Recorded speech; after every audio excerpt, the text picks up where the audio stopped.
Coming up, I'm going to detail the comprehensive scope of Trump's border crackdown. I also want to reveal how Trump intends to change the culture of universities and the workplace by ending DEI and affirmative action. And Ryan McMaken of the Mises Institute joins me. We're going to talk about the issue of birthright citizenship. Hey, if you're watching on YouTube or Rumble or listening on Apple, Google, or Spotify, please subscribe to my channel or hit the follow button. This is the Dinesh D'Souza podcast.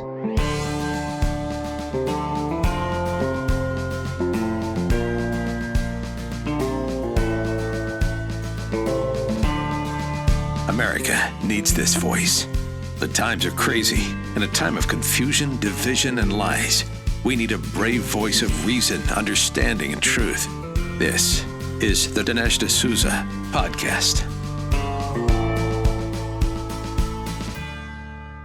No issue is more fundamental in the recent election than fixing the border.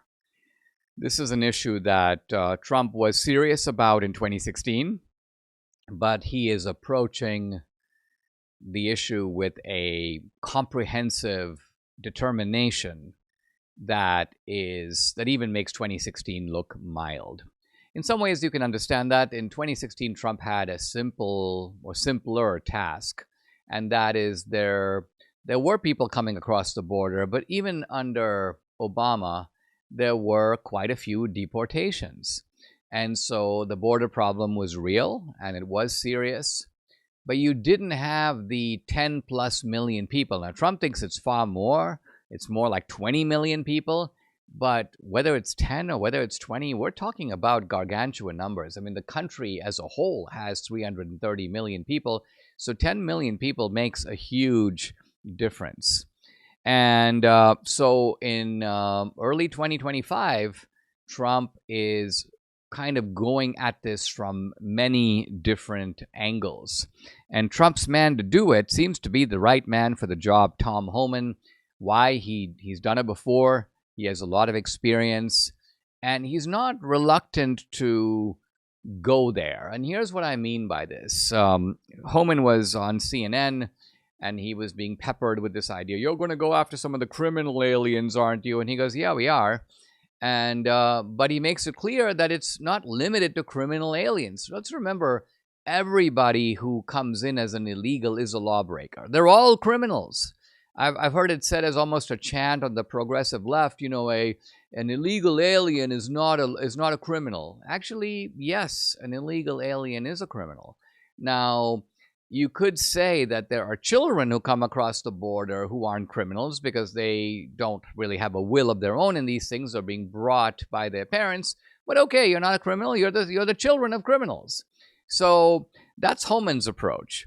And I just saw him, I think yesterday it was on Fox News, and somebody asked him, like, hey, listen, what do you have to do to get a visit from ICE? And he answers very simply, be in the country illegally. That's it. You're illegal. There's every right for you to be deported. Now, of course, Tom Homan, I think, is pretty clear that he's not going to be, he has certain priorities. They're going to deport the worst people first, the criminals first, the gang members first. But the point is, no one gets to say, hey, I'm not a gang member. I'm not in Nicaragua, and, I haven't killed anybody. So even though I'm illegal, I should be able to stay. No, you don't have a right to stay. You may not be the ones removed first. But Homan also made an interesting point that I think is a very nice gotcha on these so-called sanctuary cities, because some of these mayors have said, oh, I'm not going to allow you to come into our city. We're a sanctuary city. You're not going to be able to get past me. I'm going to be standing in the gate and so on. And this is an area where the U.S. Justice Department has already put out a statement basically saying that if you're a mayor or some kind of official of any of these sanctuary cities, prepare to be arrested. You're not going to be able to obstruct this operation. And in fact, Homan goes further and he goes, listen, we're going to be kind of focused on these sanctuary cities because here's the point. If you're hiding these criminal aliens, let's say you're hiding them in some hideaway with like 100 other people, he goes, we're going to be deporting all the 100. You could see actually on CNN, there was a big expression of surprise on their face. They're like, you're not just going to come in and get the criminal alien? He goes, no. All the rest of them are lawbreakers too. So the point being that if these democratic cities kind of round up these illegals to hide them, that actually becomes a sort of opportunity for ICE and for Tom Homan to go in there, kind of grab them all at once, and then send them back over. Now, they've been talking about flying these people back to their home countries. I don't even see why it's necessary to do that. This is where I may be even more hardcore than Tom Homan, because my view is, listen, how did they get here? Did they fly here? No, they walked. Okay, they need to walk back. So take them to the border, put them over the fence on the other side, and give them a big sayonara. Maybe give them a map.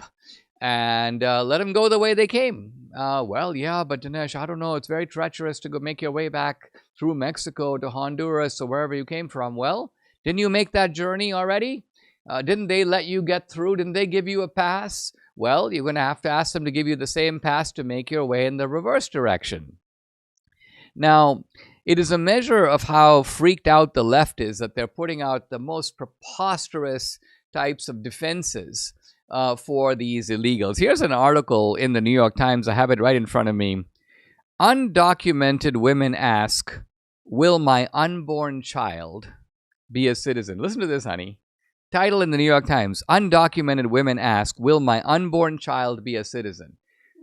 Suddenly, the New York Times has discovered the personhood of the unborn. Suddenly, the unborn have rights. Will my unborn child, notice that they even use the word child, be a citizen? So with the, so yeah, exactly, not right. In fact, following the New York Times' ideology, it should be undocumented women ask, will this extension of my own body, will this clump of cells be a citizen? Well, I'm not that answers itself. You're not a citizen, so obviously this extension of you is not a citizen either. So this shows how shameless the New York Times is. And it also shows in some ways that they know in every other context that an unborn child is in fact a child. Now, Bill Milligan of Fox News went along with ICE in Boston to detain some violent illegals. One of them is this criminal from Haiti. And it's very interesting what he says. He says, I'm not going back to Haiti. So he's yelling out as he's being apprehended. He goes, so you feel me? Yo, Biden forever, bro. Thank Obama for everything that he did for me, bro. So here you have a very telling admission on the part of the illegals. They know. And I suppose this is part of their own self-defense. They're like, hey, listen, yeah, we came here of our own accord, but guess what? Obama invited us. Biden invited us. And there is an element of truth, of course, in all this. So in other words, the law-breaking was facilitated on this side as well. You have Democratic lawmakers who, in a sense, said, please come, open invitation. We're not going to be enforcing our own laws. This is a little bit bad because really it shows that although you have these people and they are at fault, the fault is also partly with the Democrats who created this scheme for them. In this case, by the way, we're talking about a gang member with 17 criminal convictions. And so I think it's not exactly to the benefit of the Democrats that he goes, hey, I'm calling out to my friend Biden, I'm calling out to my friend Obama, because it is a way of acknowledging that Biden and Obama are in league with these gangsters. Here's another headline from the New York Times. How labeling cartels terrorists could hurt the U.S. economy. Again, think of the mentality that thinks that this is a winning argument. Debbie and I care about our health, and we've come across a remarkable device that is a total game changer. It's called Juvent Micro Impact Platform. It's based on the latest cutting-edge science. It uses micro impact frequency to promote joint health, improve bone density, boost circulation, and even stimulate the production of stem cells in your body. It's crazy, right? But it works.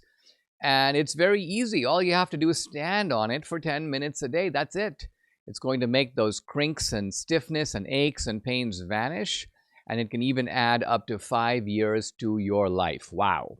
You got to learn about this new technology. It's not to be confused with some gimmicky vibration plates out there. So begin the learning process. Check it out. Go to Juvent, juvent.com/Dinesh to learn more. That's juvent.com/Dinesh. They've got a great deal for you, $500 off, 10-year warranty, financing options, even a 6-week buyback promise because they believe in the product so much. Juvent can change your life. Again, check it out at juvent.com/Dinesh. Lots of stuff coming down the pike, increased tariffs on trade partners, tax cuts, regulation changes. Well, you got to learn why gold is a viable diversification tactic now more than ever. Birch Gold, which is the only gold company I endorse, is releasing their ultimate guide for gold in the Trump era with a foreword by Donald Trump Jr. To get your free copy along with Birch Gold's free information kit on gold, text my name, Dinesh, to the number 989898. Here are some facts. The national debt continues to increase. Our interest payments on the national debt continue to increase. So gold is still your hedge against a weakened dollar. And Birch Gold is still the company I recommend to help you convert an existing IRA or 401k into a tax-sheltered IRA in gold. Text Dinesh to 989898. You get the free copy of the ultimate guide for gold in the Trump era. There's no obligation here, just information. You have nothing to lose. With an A+ rating from the Better Business Bureau, thousands of happy customers, Birch Gold is the place to be, and you can trust Birch Gold. Text Dinesh to the number 989898 today. One of President Trump's executive orders that I haven't focused on, although I've mentioned it, is the executive order on DEI. And there is an executive order, but there are also various statements coming out of the departments and agencies that pertain to DEI. The bottom line of it is no more DEI in the federal government. Nothing could be more unequivocal. Nothing could be more clear. And even more than that, Trump has ordered all federal DEI employees to be put on leave no later than Wednesday, this past Wednesday at 5 p.m. Eastern Time. They are out of there. Now, he hasn't said that they shouldn't be paid, but his point is stop the DEI activity in the government as of right now. Now, not a surprise, and some of the agencies are trying to conceal their DEI operations by reshuffling and renaming them. This has been going on in the FBI. Somebody on X posted a very good example of the ATF. Here's the ATF. They had Lisa T. Boykin. I see a picture of her in front of me, Chief Diversity Officer. And you now look at her resume, or you look at her title, Lisa T. Boykin, Senior Executive Office of the Director. Clearly what's going on is the woman is the same. Her duties, as far as we know, are the same. She just has a different title. So the Trump people, this is really how you fight bureaucracy. You have to go inside these agencies, expose all these sleights of hand that are going on, and there are probably hundreds, maybe even thousands of these examples. You find all these people, you expose the duplicity, and you remove them. You not only remove the woman, who is the DEI offender, if you will, but you remove her boss, because that's the person who made the sly decision. Hey, listen, come in here. What about if we just change your title? Hopefully the idiots in the Trump transition team and the new incoming Trump administration won't figure this one out. Yeah, I think we're on it. I think we are going to figure it out. But an example of how Trump is serious about all this is something that I did not expect him to do, but it's absolutely fantastic that he has done it. And that is, he has repudiated an executive order signed by Lyndon Johnson going all the way back to 1965. And this is an executive order called 11246. Now, this will probably mean nothing to you or to many people, but it's a notorious executive order. I discuss it at some length in my book, The End of Racism. Other people who write about this have discussed it. This is what got affirmative action started. Basically, the executive order itself reads in a fairly benign way. It talks about federal contracts taking, quote, affirmative action to promote the full realization of equal opportunity. And right there you see the absolute contradiction between these two terms, affirmative action and equal opportunity. They're presented as if they're the same thing. One is designed to achieve the other. But affirmative action in practice rapidly becomes racial preferences. And this happened kind of slowly. So at the beginning, it was you have two guys who are roughly equally qualified. All right, we give the nod to the minority, or we give the nod to the woman. Initially, affirmative action, of course, began with race, and then gender was kind of appended or added to the list. And so in the beginning, it was measuring people of roughly comparable credentials or comparable capabilities.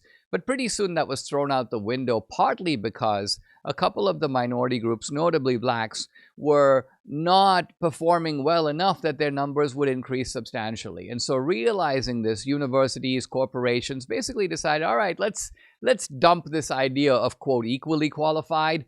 Let's just establish a two-track or a multi-track system. We'll set goals for all the different ethnic groups. And in a sense, when you're competing to get into a university, say Rice University in Houston, or you're trying to get into get a job or a federal contract, basically what happens is you're only competing against members of your own race.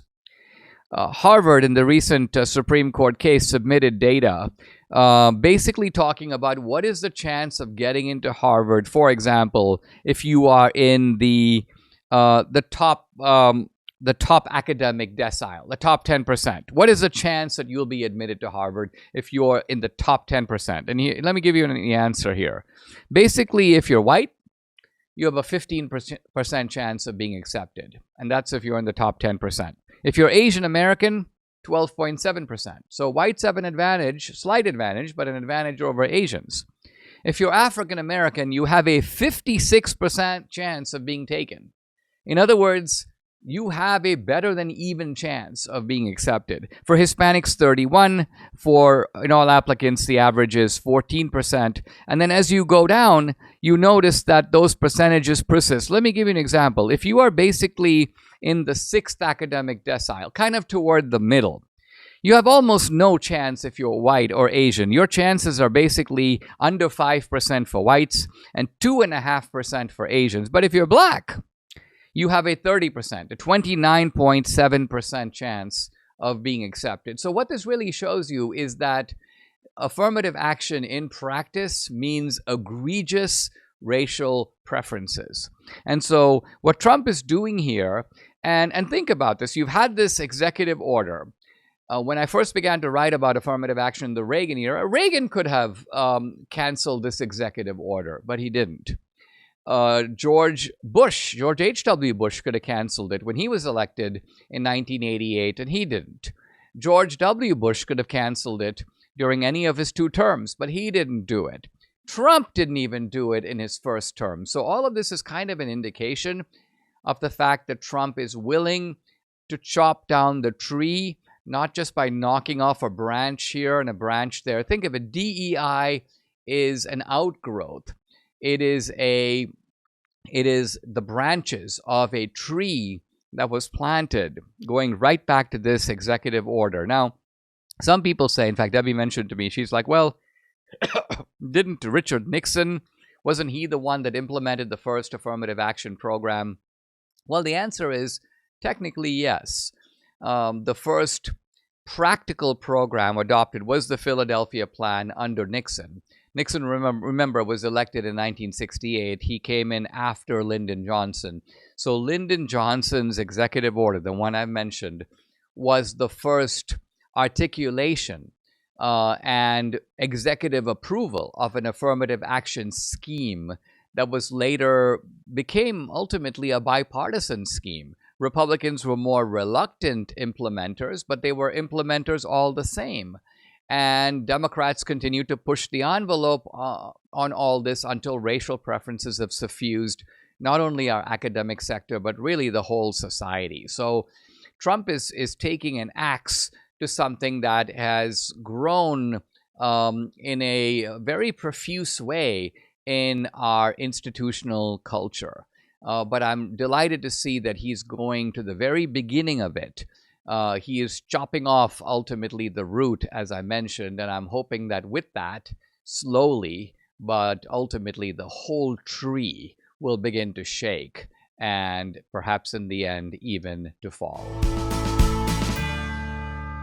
At a time when we don't have so many great movies to choose from, boy, do I have a great movie for you. It's a new, heart-pounding military thriller. It's called Valiant One, Valiant O-N-E. It has everything you need in a movie.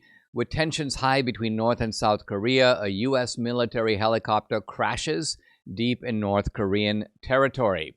With the platoon leader dead and no rescue coming, young Sergeant Edward Brockman must find a way to get the survivors back to safety. He must rise to the challenge to lead his team on a daring escape through treacherous and hostile territory with enemy soldiers hot in pursuit. Only courage can bring them home. Valiant One has all the grit and explosive action you'd expect, along with a story of survival and bravery under fire that keeps you on the edge of your seat. Hey, all you need is the popcorn. Don't miss this new action thriller from Briarcliff Entertainment and Monarch Media, Valiant One, featuring Chase Stokes and Lana Condor, only in theaters, January 31st. Numbers don't lie. The impact that Balance of Nature makes every single day is simply astounding. You can see the numbers for yourself on their website at balanceofnature.com. Check it out. Listen to a few of these stats concerning Balance of Nature's worldwide success. More than 1,000 success stories reported each month. Hundreds of thousands of customers worldwide. Millions of orders delivered each year, and billions, yes, billions, of fruits and veggie supplements. That's this, fruits and veggies in a capsule, so easy to take, consumed by people who have decided to start living better. Well, there's only one number missing at this point, and that's you. Do what I did, add yourself to these numbers, start taking Balance of Nature's whole food supplements like so many others around the world. And here's another number that should get your attention, 35%. Use my discount code AMERICA. You'll get 35% off plus free shipping and a money-back guarantee. Here's the number to call, 800-246-8751. Again, it's 800-246-8751, or go to balanceofnature.com. When you use discount code AMERICA, you get 35% off plus free shipping. Guys, I'm delighted to welcome to the podcast a new guest, Ryan McMaken. He is Executive Director of the Mises Institute, the website Mises, MISES.org. I'm named, of course, after the great Ludwig von Mises. Ryan McMaken is he's a former economist for the state of Colorado. He's written a couple of books, Breaking Away, The Case of Secession, Radical Decentralization, and Smaller Polities. Also a book called Commie Cowboys, The Bourgeoisie and the Nation State in the Western Genre. He's co-host of the Radio Rothbard podcast and the Loot and Lobby podcast. He's appeared on Fox News, Fox Business, featured in a bunch of publications. You can follow him on X at Ryan McMaken, McMaken. And we're going to talk about the issue of birthright citizenship. Ryan, welcome. Thank you for joining me. I must confess, this is not an issue that I have studied myself. And I know that Trump has issued an executive order basically saying, hey, no more birthright citizenship. And I've seen that a bunch of states have immediately jumped into action and said, we're going to be filing lawsuits about this. We're going to be contesting this. I've seen a couple of prominent Democrats say, wait a minute, it says in the Constitution that if you're born here, you can be a U.S. citizen. I'm counting on you to educate us a little bit about all this. So talk about birthright citizenship. Have we had this since the very beginning? Or is this some innovation that has made its way into the American understanding of the Constitution more recently? Well, this is a issue that's not just relevant to the United States, of course, is that lots of countries debate this issue. Should they have birthright citizenship? And what that usually just means is your citizenship is contingent upon the location of your birth. And this is different from what most of the world outside of Latin America does, which is basing citizenship on who your parents are, what their citizenship is, what their family background is. And the reason that the Americas have tended to lean toward, and this is the case in the United States, is lean toward birthright citizenship, either unconditional or conditional, is because historically there's been a big labor shortage in the Americas, a relatively unpopulated region of the world. And that's part of the reason why the Americas also imported so many slaves during that period as well, as there was just an ongoing labor shortage. Latin America had a similar issue going on. So to this day, both North and South America still have laws that tend toward birthright citizenship. Now, of course, what's being argued for the United States by people who want it is that the United States has unrestricted birthright citizenship. Lots of countries have restrictions on this. You have to have at least one parent who is a citizen, or you need to have lived here for a certain period of time, that sort of thing, or attained a certain age. There are lots of restrictions you can put on it. What people who want birthright citizenship in this country, what they want when they say birthright citizenship is you're born within the physical boundaries of the United States. You have full unrestricted citizenship, really no exceptions. And they want to apply that to someone who arrives legally, someone who arrives illegally. It just doesn't matter. And the only exception they really accept is that maybe you're the children of foreign diplomats who are actively working for a foreign government. But they will tell you it's not even debatable. They will tell you that the 14th Amendment, as written in the late 1860s, simply states that anyone subject to the laws of the United States and born here is a citizen. This is a lot more debatable than those people would have you believe, however.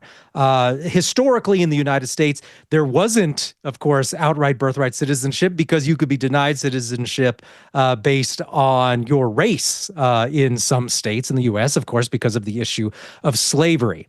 And so generally the narrative is that, and I think this part of it is correct, is that the 14th Amendment was introduced to make it clear that they were overturning the old Dred Scott decision, which said that, right, if you were a slave or descended from slaves, you could not have citizenship. Okay, so they're introducing new legislation that says, yes, in the form of an amendment, you were born here, you cannot be denied citizenship. However, that second phrase is pretty important, where it says where you are subject to the jurisdiction of the United States. And so there's been a lot of debate over that over the years. What does that mean exactly? And we can look back to then some Supreme Court decisions as to what that phrase means exactly. And the number one exception usually given to that is, wait, we have a big exception of people born within the boundaries of the United States who were not granted citizenship by the 14th Amendment, and everybody accepts this. And that was residents of tribal lands, that is, Native Americans, people who lived in places we now call Indian reservations.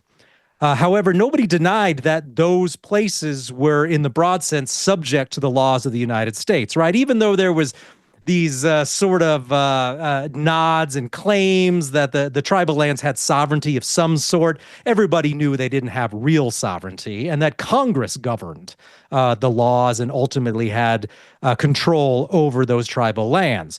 And so the courts recognized early on in the 1880s that, yes, the 14th Amendment says that people who are subject to the United States are citizens. However, there were millions of people who were not subject to that, who were born, in fact, within the United States. And the reasoning given was that, oh, these people have some sort of allegiance or a connection to a foreign sovereign state. And in that case, they were saying, oh, they have this allegiance to their tribal government. And so they're not primarily, in terms of naturalization and state allegiance, they're not Americans in that sense. So therefore, they're not automatically citizens. And then there were other debates within the legal framework as well, saying that, yes, if you were, and some of the early commentators on the amendment said this, was that, quite frankly, if you were a citizen of another state and you considered yourself to be really allegiant to some sort of foreign sovereign or foreign state, that you were not eligible for citizenship in that way. So in these areas, they're looking and they're saying, hey, foreign nationals may not be eligible for citizenship under the 14th Amendment. So there was a recognition that there were definitely limits there. These limits pertained in a small way to these children of diplomats, but also larger to people residing within the United States who had a connection to some government other than the United States. And that's, I think, a lot of the debate today is, okay, if you have entered the U.S. legally and you have no legal status in the United States, you're clearly a foreign national. The question is then, can you get citizenship from that way, even though your only legal relationship is in fact to a foreign state. Now, I would argue, you could even argue that the 14th Amendment in the way it's written could be used to limit citizenship even to legal residents if they are still foreign nationals. But that's a slightly different matter of debate. But that's really the core of the debate today is, does the 14th Amendment really apply to everybody, or are there limitations based on whether you're a foreign national or have some allegiance to a foreign government? And that is a real debate and goes back, I think one of the most comprehensive discussions on this was a 1985 book called Citizenship Without Consent. And that was written by two Yale scholars named Shuck and Smith. And you can look it up, Shuck and Smith, Citizenship Without Consent. Now, these scholars have even clarified that they are not in favor of denying citizenship to illegal aliens. They just think that a coherent and honest reading of the Constitution tells us, an honest reading of that 14th Amendment tells us that, yes, Congress really is able to define who is eligible for citizenship under the 14th Amendment. So these people weren't backing into that reading based on, right, we want more alien residents, any sort of thing. They're just going off on what they saw as an honest reading of that amendment and admitting that, yeah, Congress can define who is eligible. And that book still affects the debate today. And so we simply cannot, we shouldn't listen to these people at the Washington Post and such who are handing down these arguments saying, hey, the text means what the text says. Well, that, of course, isn't true of any legal text. There's significant debate over this, and there has been for quite a long time. Ryan, let me ask it slightly differently, because it looks to me like if you're saying that, Congress would need to pass a law, the Senate would need to go along with it, Trump would need to sign it. That's going to be a difficult road, particularly with an issue as fraught as this one. I don't see the existence of any majority there that could sort of pull that off. However, my question is this. Under Biden, we have fairly clear, well-articulated laws, and the Biden people basically said, yeah, we're aware of those laws, but guess what? We have enforcement and interpretive latitude.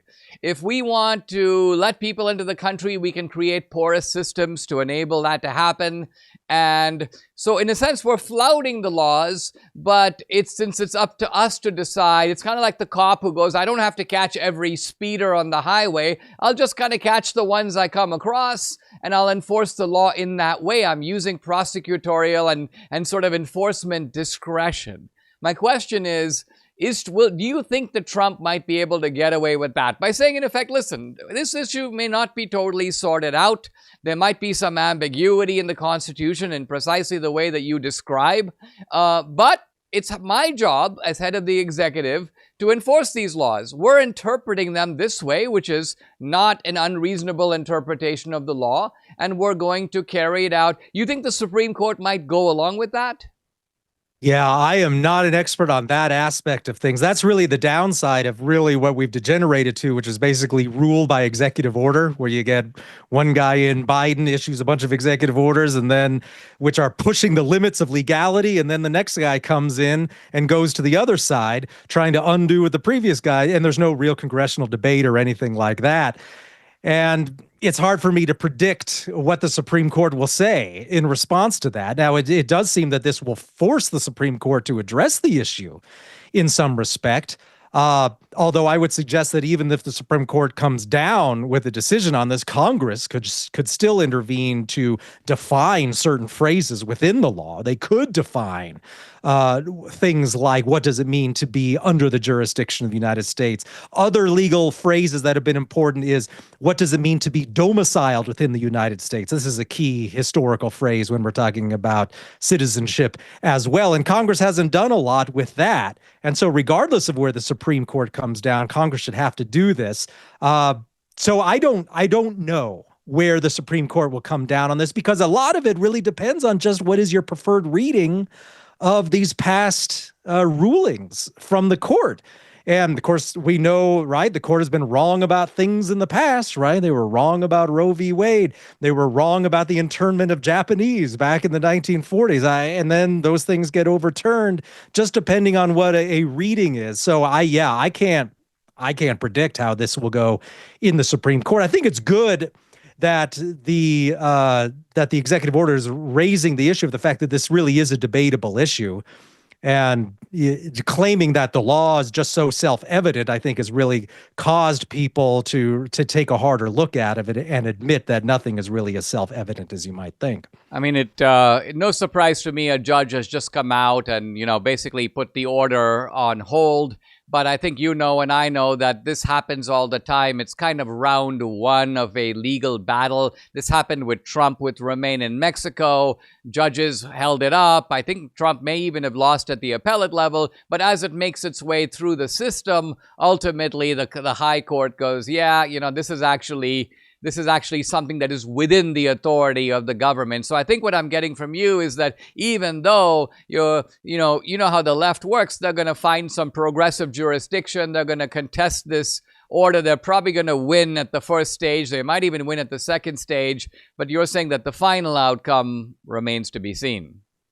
Yeah, I mean, in the realm of politics, it doesn't. There aren't these deeply principled, honest readings of what the legal history of any particular law is, right? They want a legal interpretation that suits modern politics, and that's the way it works. I would say that political realities are going to continue to push things in favor of restrictions of birthright citizenship, and we see this worldwide. We see the decline and the end of unrestricted birthright citizenship in Europe. The last country to have it in Europe was Ireland, and it ended that in 2004.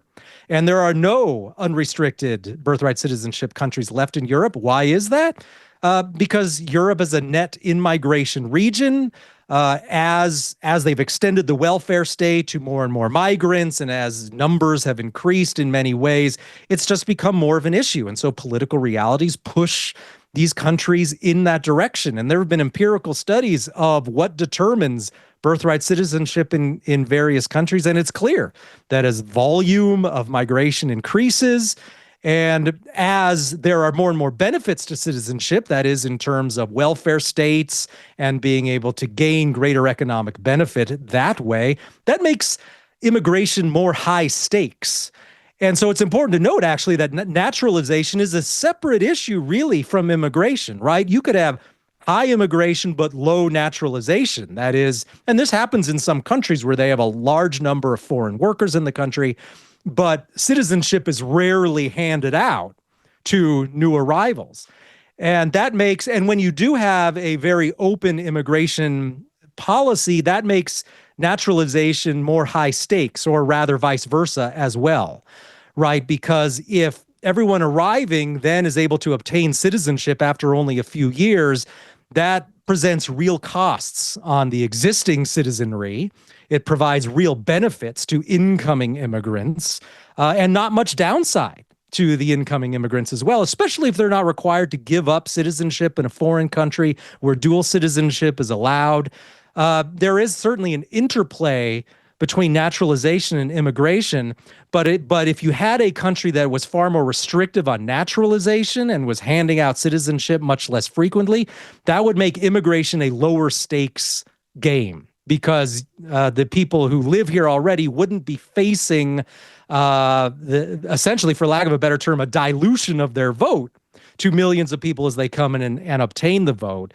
And you're not granting political participation and access to the welfare state to new arrivals if you were restricting naturalization more. So the situation with immigration is very much affected. How people view immigration and immigrants is very much affected by how easy it is to get citizenship.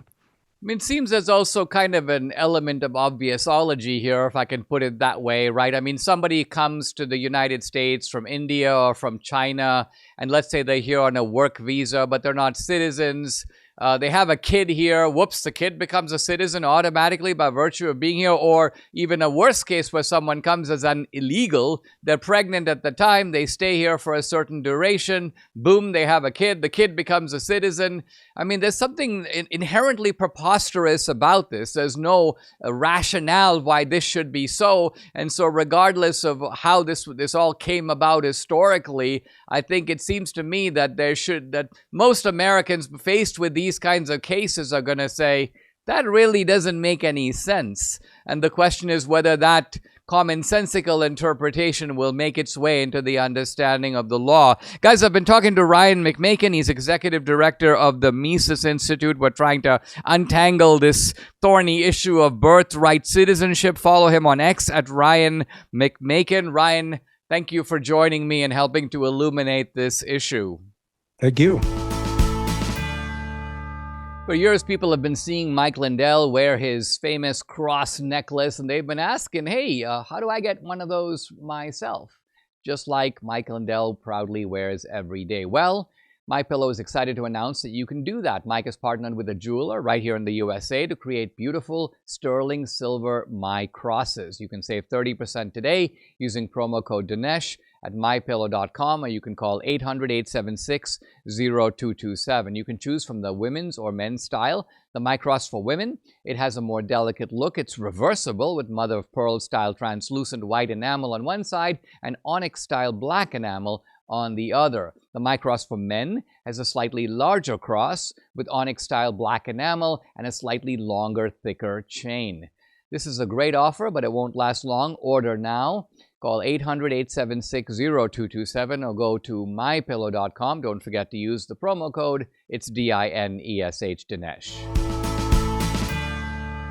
I'm in a section of The Big Lie called Disposable People. And in this section, I'm going to show how American initiatives that were launched by progressives in this country in the early part of the 20th century inspired the Nazis, caused them to kind of copycat these schemes, but not only copycat them, but escalate them to a whole new level, to the enthusiastic recognition and praise of the American progressives themselves. I'm going to begin with a quote by the historian Angela Franks. America led the way in legalizing and promoting coerced eugenic sterilizations. What's she talking about? Well, progressives had a big success in 1907 in this country. Indiana passes a law requiring sterilization. This is not voluntary sterilization. You have to be sterilized if you are what? Quote, a confirmed criminal, idiot, imbecile, or rapist. Over the next 30 years, 26 other states passed similar laws. In the early 1930s, when the Nazis came to power, American states were sterilizing 2,000 to 4,000 people a year. And in all, adding it up, 65,000 people were sterilized against their will as a consequence of progressive eugenic legislation in the United States. So this is the first prong, namely forced sterilization. Started in America. Now we go to the second one. Around the same time, progressives persuaded states around the country to pass marriage restriction laws, which prohibited whites and blacks from intermarrying. These were often called anti-miscegenation laws, and it wasn't just black and white. We sometimes think of these laws as prohibiting whites and blacks from intermarrying. That was part of it, but it discouraged all minorities, Native Americans, Hispanics, everybody, from marrying whites. The idea here was to keep the fit and unfit of the Darwinian stock separate. And of course, that was accompanied by various schemes to reduce the number of the so-called unfit. So that's number two, marriage restrictions. The third, immigration restrictions. And the point is, there's nothing wrong with immigration restrictions by itself. Every country has a right to determine who comes in and who becomes a member of a community. But what we're talking about is immigration policies that are anchored or based on race. In fact, based upon doctrines of racial superiority. In 1924, progressives won a big victory with the passage of the Immigration Act. It curtails immigration by preferring Northern Europeans or so-called Nordics and discriminating against immigrants from Asia, Africa, South America, but not only that, also from South and Central Europe. So it's interesting now, progressives will say, well, you know, Trump is cracking down on immigration, he's a racist. But the crackdown on immigration going on now has no racial component at all. Basically, the idea is all illegals need to stay away. Don't come at all. And if you're here, we're going to try to send you back. And it doesn't matter if you crossed the border and came originally from South America, or whether you came from China, or whether you came from India. Doesn't matter where you came from or what the color of your skin is. You need to go home. So there is a kind of colorblind approach being applied now, but that was not the case in the immigration law of 1924. The centerpiece of progressive enterprise in America was definitely eugenics. All the other things, the intermarriage, the immigration, came out of the eugenic philosophy. So it's worth spending a moment of time thinking about what eugenics is. So eugenics is a project that is aimed at improving the racial stock, the genetic pool of the human race. And you want to do this through genetic selection.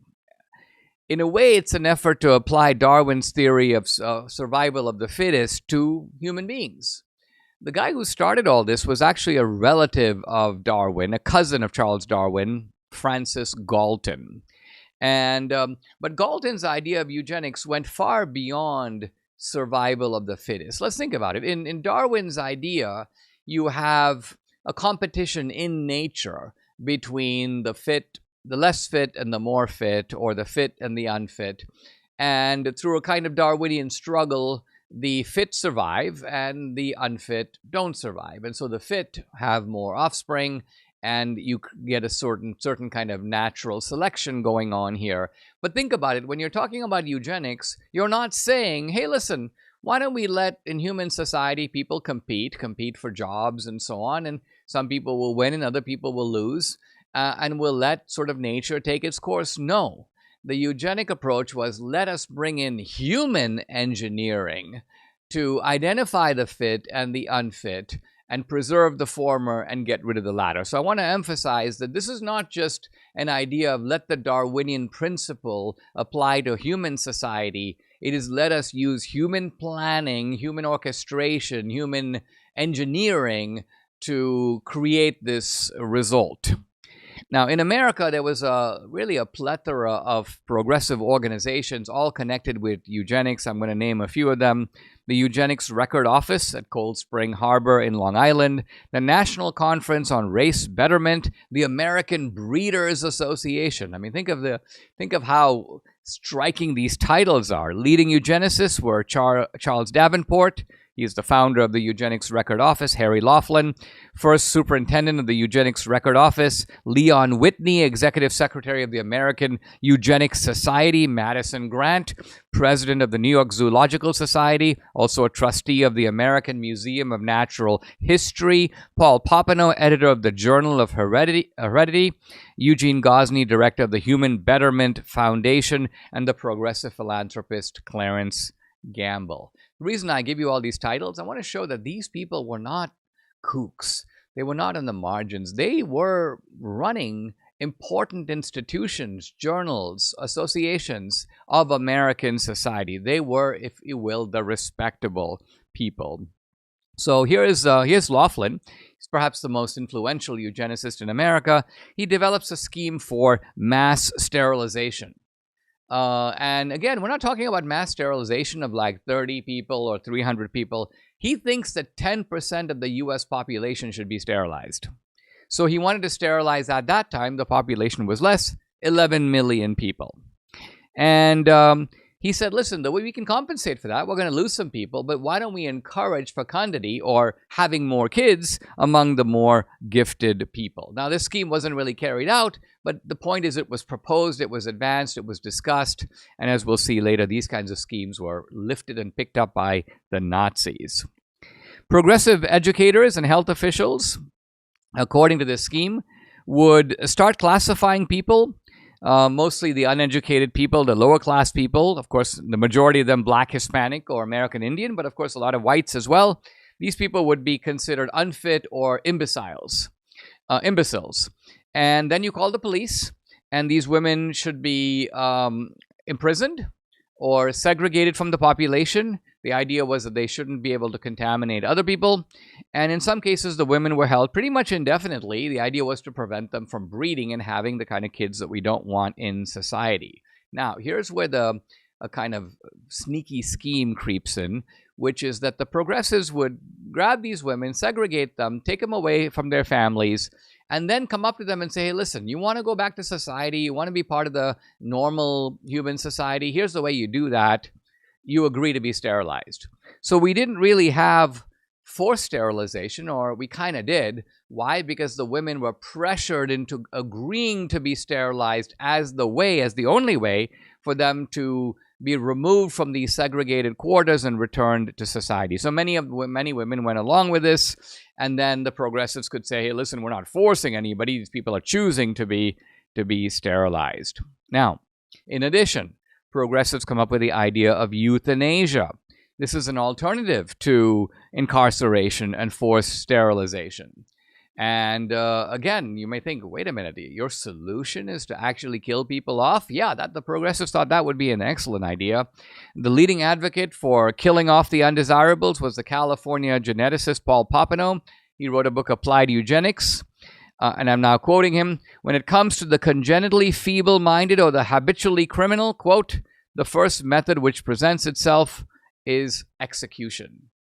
And execution means just what you think it is, killing people off. And Popenoe proposes, quote, lethal chambers to carry out these executions. So he doesn't use the term gas chambers, but he talks about lethal chambers, another word for killing chambers. You can see here how the ingredients of what later would be called Nazism, concentration camps, death camps, gas chambers, the embryonic roots of all that are occurring right here. This is long before the Nazis are coming to power. We're talking about 1905, 1906, 1910. The Nazis don't come to power till 1933. Now, Popenoe's suggestion was controversial. The progressives realized this is a bit too much. We can't create these lethal chambers and start killing off people, so they didn't really do that. But guess what? People in Germany noticed these ideas. How did they notice these ideas? Because the American progressive eugenicists and the Nazi progressive eugenicists would go to the same conventions. There were international conventions of eugenics. These were held all over Europe, sometimes in the United States. So all these people knew each other, and they would read each other's papers. They would comment back and forth. And so the Nazis were like, great idea. Let's take this one up. And so the point I'm trying to make is an American idea finds a kind of acceptable home in Nazi Germany a couple of decades later. Subscribe to the Dinesh D'Souza podcast on Apple, Google, and Spotify, or watch on Rumble, YouTube, and SalemNow.com.